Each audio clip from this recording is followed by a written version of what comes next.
नमस्कार। नेपाली युट्युब च्यानलमा यहाँलाई स्वागत छ। नेपाली धार्मिक ग्रन्थहरू श्रवण गर्ने क्रममा आज हामी श्री सस्तानी परमेश्वरीको कथा श्रवण गर्नेछौँ। आज हामी माघ शुक्ल पूर्णिमाको दिन प्रवेश गरिसकेका छौँ। माघ शुक्ल पूर्णिमादेखि फागुन शुक्ल पूर्णिमासम्म 1 महिनासम्म निष्ठाका साथ गरिने व्रत श्री सस्तानी परमेश्वरीको कथा हामी धारावाहिक रूपमा हजुरहरूलाई श्रवण गराउनेछौँ, प्रस्तुत गर्नेछौँ। अत सुरु गरौँ मन्त्र पुष्पाञ्जली। कथा श्रवण गर्नुभन्दा पहिला श्रवण गर्नुपर्ने मन्त्र पुष्पाञ्जली श्रवण गरौँ। यं ब्रह्मा वरुणं रुद्रमरुतो सुमन्ति दूते सवैर्वेदै साङ्गपदै तं पञ्चभिर्गायन्ति यं सामगा ध्यानावस्थित तद्गतेन मनसा पश्यन्ति यं योगिनो यस्यां तं नाभिदुः सुरासुरगणा देवाय तस्मै नमः। श्रीमच्चन्दनचर्चितो जलवपु शुक्लाम्बरा मल्लिका मालालङ्कृत कुण्डला प्रविलिसन्मुक्ता बलिशोभिता सर्वज्ञाननिदान पुस्तकधरा रुद्राक्षमालाकरा वाग्देवी वदनम्बुजे वसतु मे त्रैलोक्यमाता चिरं मुखं करोति वाचालं पङ्गुं लङ्घयति गिरिं यत्कृपातमहं वन्दे परमानन्दमाधवं। नमो भगवते तस्मै व्यासयाय तेजसे यस्य प्रसाददाक्ष्यामि नारायणकथामिमां। नारायणं नमस्कृत्यं नरं चैव नरोत्तमं देवीं सरस्वती व्यासं ततो जयमुदीरयेत्। अथ श्री सस्तानी व्रतकथा प्रथम अध्याय। सृष्टि तथा ब्रह्माण्ड वर्णन।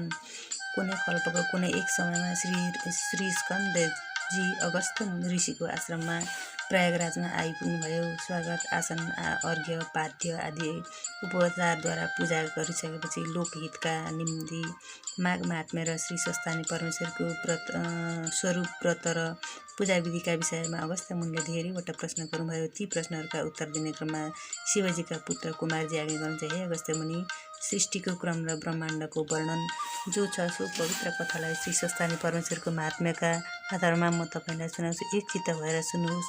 यो अन्ततः कोटि ब्रह्माण्डका नायक सृष्टिकर्ता परमात्माले आफूलाई 3 देवताका रूपमा प्रकट गर्नुभयो। पहिलो ब्रह्मा, दोस्रो विष्णु र तेस्रो महेश्वरको रूपमा लिएका देवतामा सृष्टि गर्ने ब्रह्मा, पालन गर्ने विष्णु र नाश गर्ने महेश्वर एउटै परमात्मा हुन्। यसकारण उनै परब्रह्माको इच्छा बिना कुनै कार्य अर्थात् सृष्टि, पालन र संहार हुन सक्दैन। उनै कोटि ब्रह्माण्डका मालिकका इच्छामा यो विश्व ब्रह्माण्डभित्र स्थावर र जङ्गम प्राणीहरूको जन्म, पालन र नाशको संसार चक्र चलिरहेको छ। ब्रह्मा, विष्णु र शिवमा ब्रह्माको मात्र आयुको अवधि छ, तर विष्णु र शिवको भने आयुको कुनै प्रमाण छैन। ब्रह्माको परमायु 100 वर्षलाई कहिन्छ। 100को आधा 50 वर्षलाई परार्ध भन्दछन्। 100 वर्षका आयुको अवधि पुरा भएपछि ब्रह्माको नाश हुन्छ। यसैले प्रलय भन्दछन्। प्रलय भएपछि अघिल्लो सृष्टि केही रहँदैन, केवल आकाश वा शून्य मात्र रहन्छ र नयाँ सृष्टि हुन्छ। अघिल्लो सृष्टि जुन क्रमले भएको थियो, नयाँ सृष्टि पनि उही क्रमले हुन्छ, तर प्रलय भने धेरै प्रकारले हुन्छ। विष्णुको वैकुण्ठ र शिवको कैलाशमा वासस्थान भएझैँ ब्रह्माको वासस्थान सत्यलोक हो। त्यहाँ ब्रह्माजीको घर गृहस्थी सबै थोक छ। त्यहाँ पनि दिन र रात भइरहन्छन्। यसै कारण ब्रह्माको आयु घट्दै जान्छ र 100 वर्ष पुरा भएपछि प्रलय हुन्छ। जब ब्रह्माको प्रातकाल हुन्छ, त्यस बेला उहाँले सृष्टि गर्न आरम्भ गर्नुहुन्छ। ब्रह्माजीका एक दिन मात्रै सत्य, त्रेता, द्वापर र कली 4 युग घुम्दछन् र दिन गए र रात परेपछि प्रलय हुन्छ। यसै क्रमले जब ब्रह्माको 100 वर्ष बितिसक्छ, त्यस बेला चाहिँ महाप्रलय हुन्छ। महाप्रलय भएपछि निराकार शून्य आकाश मात्र रहन्छ। त्यसपछि ब्रह्माण्डका मालिक परमात्माले पुनः अर्को सृष्टि गर्ने इच्छाले रजोगुणले युक्त भएका ब्रह्मालाई पहिले जस्तै उत्पन्न गराएर अर्को नयाँ सृष्टिका निम्ति अहङ्कार, पञ्चमहाभूत, ज्ञानेन्द्रिय, मन, बुद्धि, पञ्चतन्मात्रा, शब्द, स्पर्श, रूप, रस र गन्ध आदिले सहित भएको चराका फूलको जस्तो आकार भएको एउटा अण्ड उत्पत्ति गराउनुहुन्छ। त्यो अण्ड ब्रह्मामय हुनाले त्यसैलाई ब्रह्माण्ड भनिएको हो। त्यो अत्यन्त ठुलो विश्वकै बराबरको हुन्छ। त्यो महान भन्दा पनि कोटि गुण महान अण्ड फुटेर 2 भाग भएपछि एक भागको प्रकृति र अर्को भागको पुरुष बन्दछ। ती दुवै प्रकृति पुरुषबाट नै चतुर्मुखी ब्रह्मा उत्पत्ति भएर नयाँ सृष्टि गर्न थाल्नुहुन्छ। अन्ततः कोटि ब्रह्माण्डका स्वामी विष्णु भएर पालना गर्नुहुन्छ अनि पञ्चमुखी शिव रुद्र भएर संहार गर्नुहुन्छ। यसरी नै सृष्टि प्रलय महाप्रलय फेरि सृष्टि प्रलय महाप्रलयको चक्र घुमिरहन्छ। हे अगस्त्य मुनि, जसका इच्छाले अघि वर्णन गरिएका अण्डको उत्पत्ति हुन्छ, तिनै परब्रह्मा परमात्माका हजारौँ नाममध्ये त्रिगुणातीत चतुर्व्यूह प्रजापति हिरण्य गर्भ आदि अनादि आदि पनि हुन्। सुमेरु पर्वत समुद्रका माझमा र सम्पूर्ण जीवहरू गर्भाशयमा बालक रहेझैँ रहेका छन्। हाम्रा शिरमाथि रहेको ठुलो हाम्रो निराकार आकाश पनि सत्व रज तम रूप त्रिगुणात्मिका माया र पृथ्वी जल तेज वायु आकाश यी पञ्चतत्त्वले वीर्य झैँ भएर आकारवान भएर एक रूपबाट अर्को रूप देखिन्छ। हे मुनि, त्यो आकाशको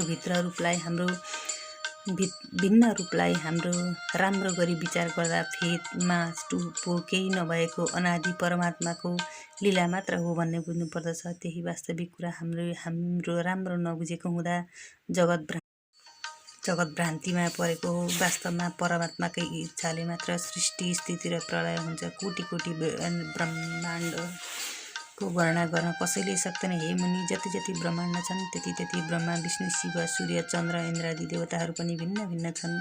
निधाएका अवस्थामा अनेकौँ सुख दुःख आपद विपद हर्ष बिउझी सक्दा बिचमा ती केही पनि रहँदैनन्। त्यस्तै यो अनित्य संसारको सुख दुःखादि पनि सपना झैँ अनित्य छ। सुख दुःख भनेको त केवल मनले मात्र अनुभव गर्दछ। मनलाई आफ्ना वशमा राखेर ईश्वर प्राप्तिको मुख्य मार्ग खोज्नु नै मुख्य कर्म र विवेकी प्राणीको एक मात्र लक्ष्य रहेछ भन्ने ज्ञान सबैमा हुनुपर्दछ। हे अगस्त्य मुनि, साधकले एकाग्र भएर तपस्या गरेमा अवश्य सिद्धि प्राप्त गरी सबै ज्ञान पाउनेछ। तपाईँ पनि मन वचन र कर्मले ज्ञानको साधना गर्नुहोस्। हे मुनि, तपाईँलाई मैले सृष्टिको क्रम र ब्रह्माण्डका उत्पत्तिको वर्णन सुनाएँ। अब पद्मकल्पको वर्णन सुनाउनेछु, ध्यानपूर्वक सुन्नुहोस्। अघि यो संसार प्रलय भएर जलामय भएका बखतमा महामायाका प्रभावले परब्रह्म परमेश्वर क्षीरसागरमा शेषनागमाथि शयन गर्नुभएको थियो। सोही समयमा परब्रह्म स्वरूप विष्णुका नाभिदेखि सहस्र पत्र हजारौँवटा पात भएको पद्म कमलको उत्पत्ति भयो। भगवान विष्णुका नाभिबाट धेरै माथि पुगेर ती हजारौँ पात फर्किएर हेरिरहँ जस्ता भए। अझै माथि पुगेपछि ढकमक्क भएर कमलको फूलले अति शोभा दियो। त्यो कमलका फूललाई आसन गराई त्यहाँ ब्रह्माजीको उत्पत्ति हुन गयो। उहाँलाई फेरि पनि संसारको सृष्टि गरौँ भन्ने प्रेरणा भगवान विष्णुबाट प्राप्त भयो। त्यसै बखतमा विष्णुका कान्ने गुजीबाट धेरै वीर र पराक्रमी दुईवटा दैत्यको उत्पत्ति भयो, जसको नाम मधु अनि कैटभ थियो। चारैतिर जलामय देखेर ती दुई दैत्यले हामी कहाँ छौँ, कतै टेक्ने समाउने पनि केही छ कि भनेर त्यो विशाल जलामय महासागरमा पौडँदै जाँदा विष्णुका नाभिबाट उत्पत्ति भएका हजारौँ पात हुने कमल पुष्पको डाँठ भेट्न पुगे। त्यसैको सहारा लिएर माथि जाँदा ब्रह्मा भएका ठाउँमा ती मधु र कैटभ नाम गरेका दैत्य पुग्दा भए। कमलका फूलमाथि शान्त भएर बसेका ब्रह्मालाई देखि त्यो कमलको डाँठ हल्लाएर त्यहाँबाट खसाउने विचार गरे। यो देखेर ब्रह्माले साह्रै भयभीत हुँदै त्यहाँबाट खसाउने विचार गरे। यो देखेर ब्रह्माले साह्रै भयभीत हुँदै योग मायाको आराधना गरी दर्शन पाउनुभयो। दर्शन पाएपछि हर्षले गदगद हुँदै भगवती महामायाको स्तुति गर्नुभयो र हे महामाया, हे परमेश्वरी, भगवान विष्णुलाई जागा गराइदिनुहोस् भनी बिन्ती गर्नुभयो। ब्रह्माबाट प्रसन्न भएकी भगवती महामायाले निधाइराख्नुभएका विष्णुलाई शेषशय्याबाट जागा गराइदिनु भयो। जागा भएपछि भगवानले ती दैत्यलाई ब्रह्माका समीपमा देखेर क्रोधित भई युद्ध गर्न अघि सर्नुभयो। दिव्य 5000 वर्षसम्म लडाईँ गर्दा पनि ती मधु कैटभ दैत्यलाई जित्न सक्नु भएन र भन्नुभयो, हे दैत्य हो, तिमीहरूको पराक्रमदेखि म सन्तुष्ट भएँ। तिमीहरूको वीरता प्रशंसा योग्य छ। आफ्ना मनमा जो इच्छा छ सो वरदान माग। तिमीहरूले मागेको वरदान दिन म तयार छु। विष्णुको यो वचन सुनेर ती दैत्यहरू बोले, हे विष्णु, हामीले तिमीलाई जित्न सक्यौँ। यसकारण तिमीले पो हामीसित वरदान माग्नुपर्छ। लौ माग, तिम्रो इच्छित वर कुन हो त्यो हामी दिनेछौँ। ती दैत्यका यस्ता अहङ्कारयुक्त वचन सुनि भगवान विष्णुबाट आज्ञा भयो। म वरदान अवश्य माग्नेछु, तर तिमीहरूले दिन्छौ भन्ने बाचा गर्नुपर्छ। मधुकैटवले पनि तिमीले मागेको वर हामी अवश्य दिनेछौँ भनी बाचा गरे। त्यसपछि विष्णुले भन्नुभयो, दैत्य हो, अरू थोक त मलाई केही चाहिएको छैन। यति मात्र हो कि तिमीहरू दुवैजनालाई मेरा हातबाट मार्न पाऊँ भन्ने मेरो एक मात्र इच्छा छ। विष्णुका यस्ता वचन सुनि दैत्यहरूले भने, हे विष्णु, तिमीले छल कपट गरी यो वर माग्यौ तापनि हामी आफ्ना वचनको पालना गर्नेछौँ। तिम्रो इच्छा पूर्ण होस्, तर हामीलाई जल नभएका ठाउँमा मात्र मार्न पाउनेछौ। हे अगस्त्य मुनि, दैत्यले जताततै जलामाया देखेर त्यसो भनेका थिए, तर भगवान विष्णुले आफ्ना काखमा राखी दुवैको प्राणान्त गराउनु भयो। हे मुनि, तिनी मधुकैटवको बोसो पानीमा जमेर पृथ्वी भइन्। संसारले पर्वत बनिए अनि अस्थिद्वारा ढुङ्गा बनिए। विष्णुसित दैत्यहरूको घमासान लडाईँ भएको ब्रह्माजीले कमलका आसनमाथि बसेर हेरिरहनुभयो। कहिले बाहु युद्ध भयो हुन्थ्यो, कहिले सृष्टि युद्ध हुन्थ्यो, अनि कहिले मल्ल युद्ध हुन्थ्यो त कहिले गदा युद्ध हुन्थ्यो। यस्तो हुँदाहुँदै देवताका 5000 वर्ष बितिसक्दा बल्ल युद्ध साम्य भयो। आफ्ना अहङ्कारले गर्दा दैत्यहरूले मर्नु पर्यो, नत्र भगवान विष्णुबाट उत्तम फलदायी वरदान पाउने थिए। तर पनि दैत्यहरू मारिदिएकाले पृथ्वी पर्वत ढुङ्गा बनिए। अनि यो देखेर ब्रह्माजी प्रसन्न हुनुभई जो भयो दैवकै लीला हो भन्ने बुझी पहिले लोकहरूको सृष्टि गर्नुभयो। एकको माथि अर्को गर्दै भूलोक, भुवरलोक, स्वर्लोक, महरलोक, अनलोक, तपोलोक, सत्यलोक, यी उँभो रहने 7 लोक र एकको मुनि अर्को गर्दै अतल, वितल, सुतल, तलातल, महातल, रसातल र पाताल गर्दै यी तलका 7 लोक गरी जम्मा 14 लोक अर्थात् 14 भुवनको सृष्टि गर्नुभयो। हे अगस्त्य मुनि, ब्रह्माजीले सृष्टि गर्नुभएका प्रत्येक लोकमा 7 द्वीप छन्, अनि प्रत्येक द्वीपमा 9 खण्ड छन्, अर्थात् 14 भुवनभरिमा जम्मा 98 द्वीप र 882 खण्ड छन्। जसमध्ये भूलोकका बारेमा बताउँछु, सुन्नुहोस्। स्वयम्भू मनुका पुत्र महाराज प्रियव्रतले ज्योतिर्मय रथमा चढी रातलाई पनि दिन जस्तै गराउने इच्छालाई भूलोकका वरिपरि 7 पल्ट घुम्दा रथका पाङ्ग्राका लिकडोमा 7 समुद्र र 7 द्वीप भए। पहिले 7 द्वीपको वर्णन सुन्नुहोस्।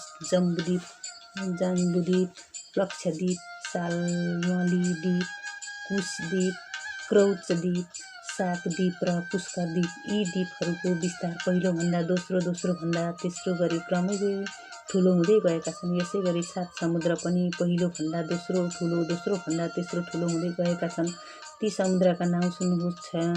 छारोद, इक्षुरोद, सुरोद, घृतोद, क्षीरोद, दधी, मण्डोद र शुद्धोद। महाराज प्रियव्रतकी पत्नी महिष्मतीका गर्भबाट जन्म भएका 7 भाइ पुत्रहरूमा पहिला पुत्रको नाम अग्निद्र हो।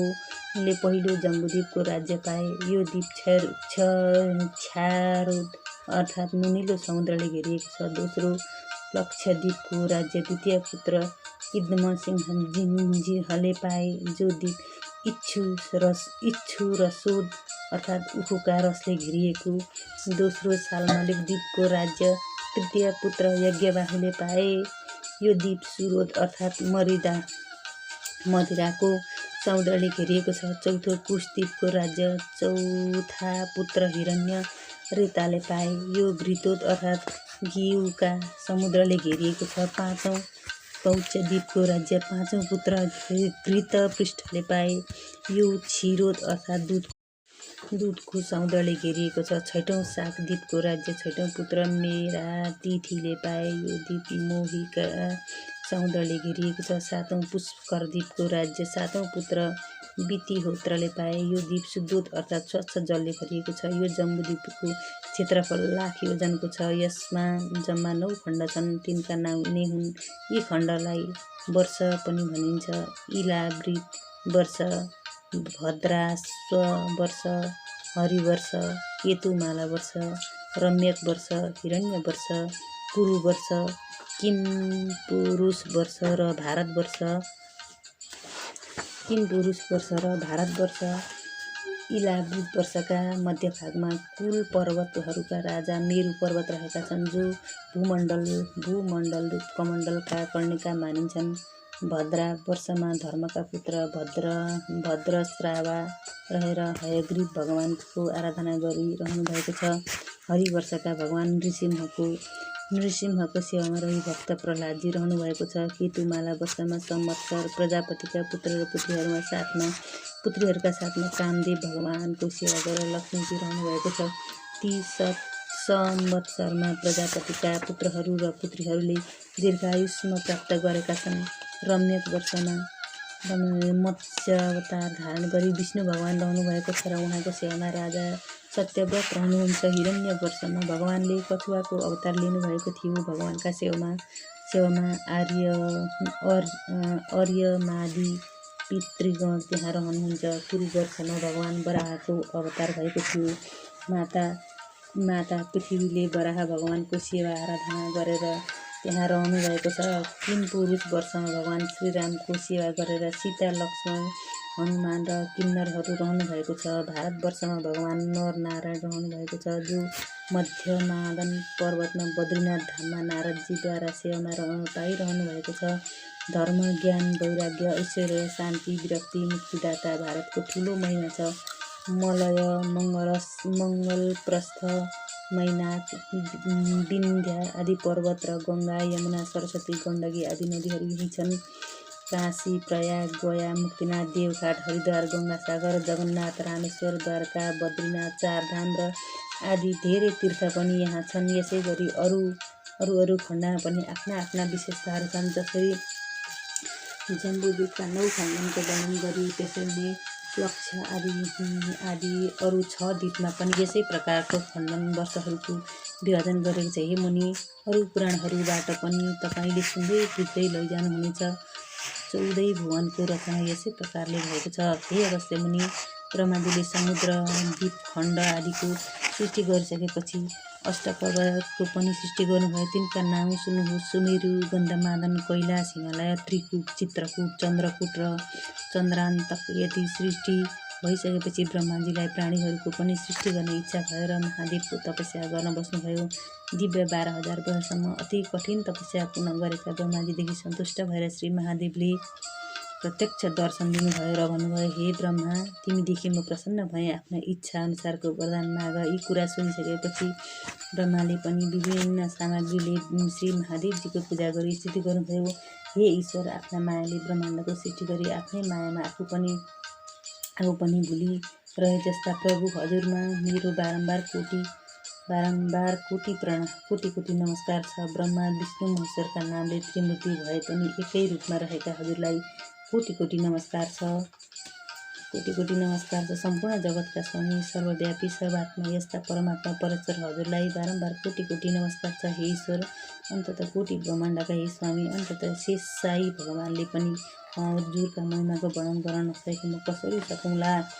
हे प्रभु, हजुरका कृपाले गरिकन मैले भुवन, पाताल, पर्वत, द्वीप, समुद्र आदिको सृष्टि गर्न सकेँ। अब प्राणीहरूको सृष्टि गर्न सक्ने वरदान पाऊँ। हे अगस्त्य मुनि, ब्रह्माको यस्तो स्तुति र वरदानको कुरा सुनि प्रसन्न रहनुभएका महादेवबाट तथास्तु भनी वरदान दिनुभयो। आफूले चिताएको वरदान पाएर ब्रह्माजी पनि अत्यन्त खुसी भएर श्री महादेवलाई साष्टाङ्ग प्रणाम गरी सुमेरु पर्वतमा जानुभयो। उहाँ पुगेर शिवलोक, विष्णुलोक, ब्रह्मालोक, उमालोक र स्कन्दलोक आदिको सृष्टि गर्नुभयो। सुमेरु पर्वतका पूर्व, पश्चिम, उत्तर र दक्षिण दिशामा क्रमैले ऐरावती, श्रद्धावती, अलकापुरी र यमपुरीको सृष्टि गर्नुभयो। यसै गरी ईशान, नैऋत्य, वायव्य र आग्नेय दिशामा पनि क्रमैले यशोमती, कृष्णावती, गन्धावती र शुद्धावती सृष्टि गर्नुभयो। त्यहाँ उपरान्त स्थावर सृष्टि गरी ब्रह्माजीले प्राणीहरूको सृष्टि गर्न लाग्नुभयो। पितामह भगवानले सर्वप्रथम साधन